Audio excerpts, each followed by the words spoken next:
Pour la semaine du 1er au 7 juillet, on va commencer par les cancers.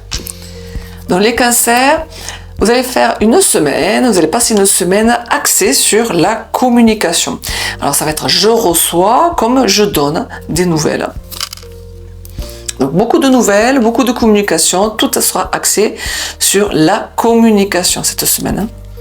Donc c'est aussi dire les choses et annoncer des choses.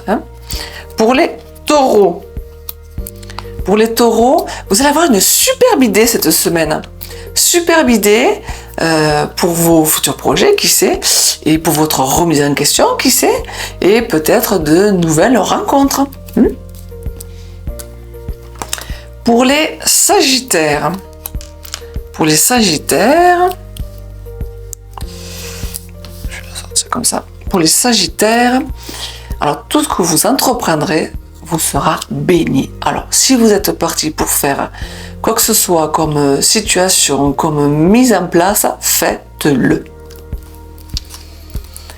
Pour les Gémeaux, cette semaine, alors vous serez en réflexion. La réflexion, savoir si oui ou non ce que vous allez mettre en place. C'est une belle remise en question.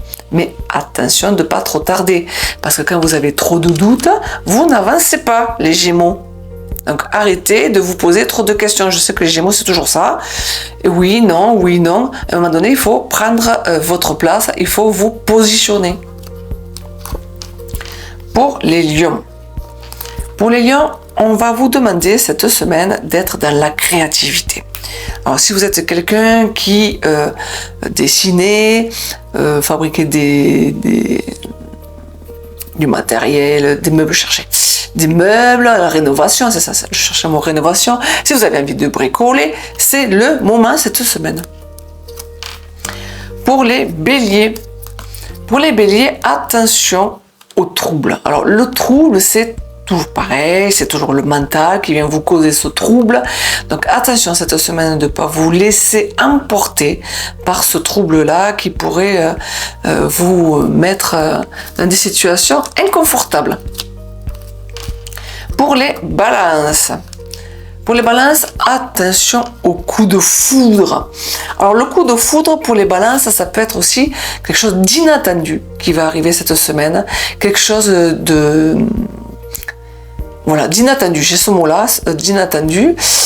Donc attention à ce que vous allez recevoir, de ne pas rester par terre. L'idée, c'est vraiment de ne pas avoir peur de l'inattendu. Bien sûr, ça va faire sortir de votre zone de confort, mais vous savez que tout ce qui arrive est toujours salutaire. Donc, accueillez. Pour les poissons. On parle de voyage, de déplacement cette semaine. Donc n'hésitez pas à partir, à vous laisser embarquer, et c'est aussi prendre de la distance envers quelqu'un, de la distance envers quelque chose. En tout cas, bon voyage. Pour les Capricornes, on parle de reconnexion. Alors, la reconnexion envers vous-même, reconnexion à soi, ça veut dire se recentrer, car peut-être que vous êtes en train de vous éparpiller. Pour les Verseaux, on vous demande de partir, faire cette évasion. On parle du mot évasion. Évasion, c'est justement aller vous ressourcer vers la nature, de sortir de votre routine. Pour les Scorpions, on vous demande de mettre un coup d'air, un coup de souffle. Le coup de souffle, c'est de remettre en question ce qui vous étouffe un peu là, de balayer un petit peu la poussière qu'il y a devant chez vous, de faire le ménage, de mettre un grand souffle là, parce que c'est peut-être le moment de vous débarrasser de ce qui vous dérange.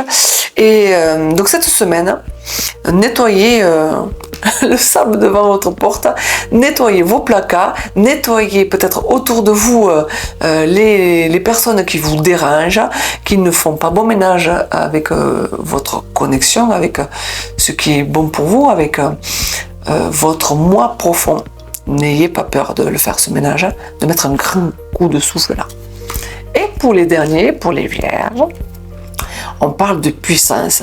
La puissance, ça veut dire que cette semaine-là, vous aurez tout le courage de mettre en place des belles choses, vous aurez toute la force. Donc foncez, les vierges, et n'ayez pas peur car on vous suit, vous n'êtes pas seul. Voilà pour cette semaine du 1er au 7 juillet. En attendant, prenez soin de vous, bonne semaine à vous, et je vous dis à bientôt pour d'autres vidéos.